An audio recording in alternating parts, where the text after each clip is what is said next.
सूरजपुर गांव में रघुनाथ नाम का एक मेहनती किसान रहता था। उसकी मेहनत की मिसाल पूरे गांव में दी जाती थी। उसके पास अच्छी खेती, पशु और सम्मान सब कुछ था।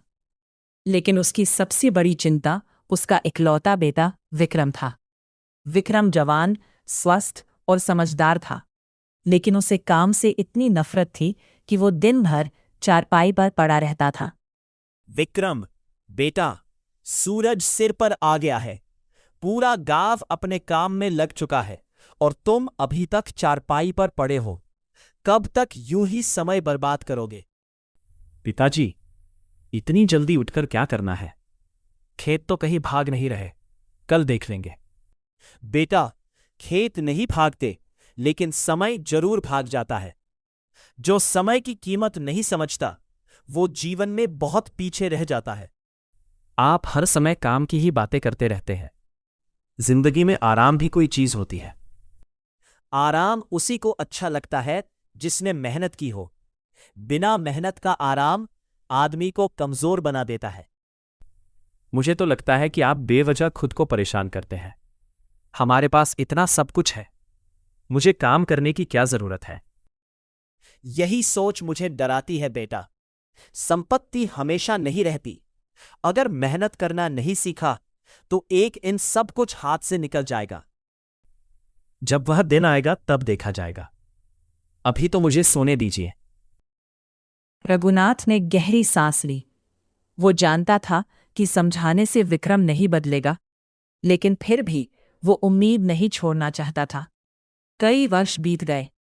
रघुनाथ बूढ़ा होने लगा, लेकिन विक्रम का आलस पहले से भी ज्यादा बढ़ गया।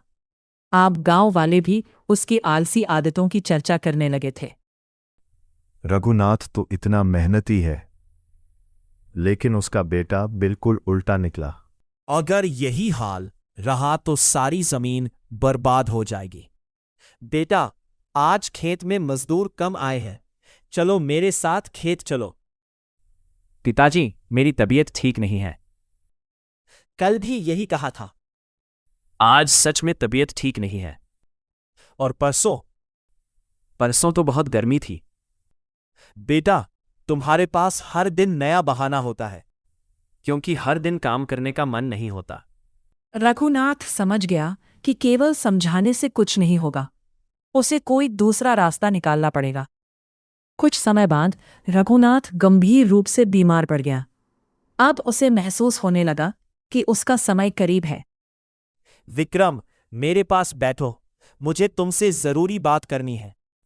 ऐसी बातें मत कीजिए। मेरी बात ध्यान से सुनो। मैंने तुम्हारे लिए एक खजाना छिपाकर रखा है। खजाना कहाँ है? हमारे खेत में कहीं दबा हुआ है। कितना बड़ा खजाना है? इतना कि तुम्हारा पूरा जीवन बदल सकता है। मुझे उसकी जगह बता दीजिए। काश मुझे ठीक से याद होता। मुझे केवल इतना याद है कि वो खेत में कहीं दबा है।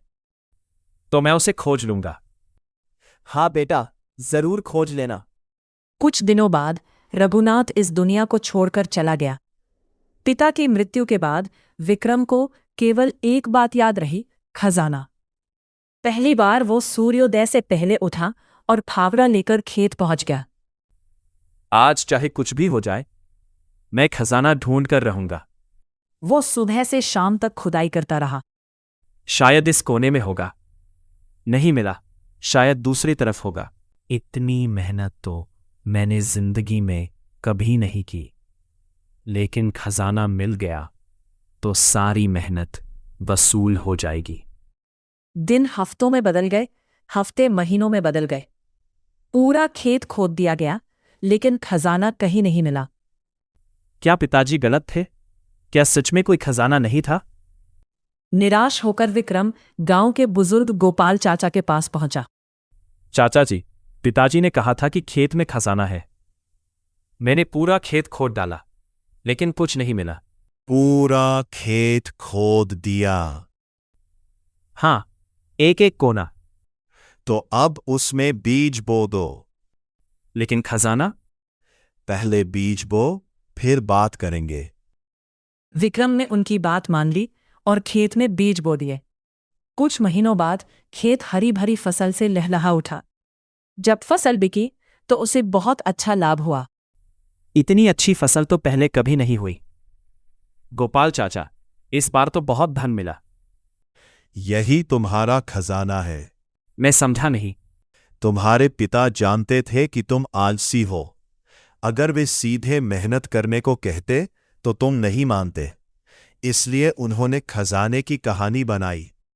तो खेत में कोई खजाना नहीं था? था, लेकिन सोने चांदी का नहीं, मेहनत का खजाना था। पिताजी मुझे धोखा नहीं देना चाहते थे। वे तुम्हें बदलना चाहते थे। उन्होंने तुम्हें जीवन की सबसे बड़ी दौलत दी, मेहनत करने की आदत। उस दिन के बाद विक्रम पूरी तरह बदल गया। अब वो रोज सुबह जल्दी उठता, खेतों में काम करता और नई चीजें सीखता। कई वर्षों बाद वही विक्रम गांव का सबसे सफल किसान बन गया। विक्रम भैया, आपकी सफलता का रहस्य क्या है? रहस्य बहुत सरल है। मैं भी कभी बहुत आलसी था। मैं सोने का खजाना खोज रहा था, लेकिन मुझे मेहनत का खजाना मिला। क्या मेहनत सच में इतना बड़ा खजाना है? हाँ, सोना चांदी खत्म हो सकता है, लेकिन मेहनत करने की आदत कभी खत्म नहीं होती। जो मेहनत करना सीख जाता है, वह जीवन में कभी गरीब नहीं रहता।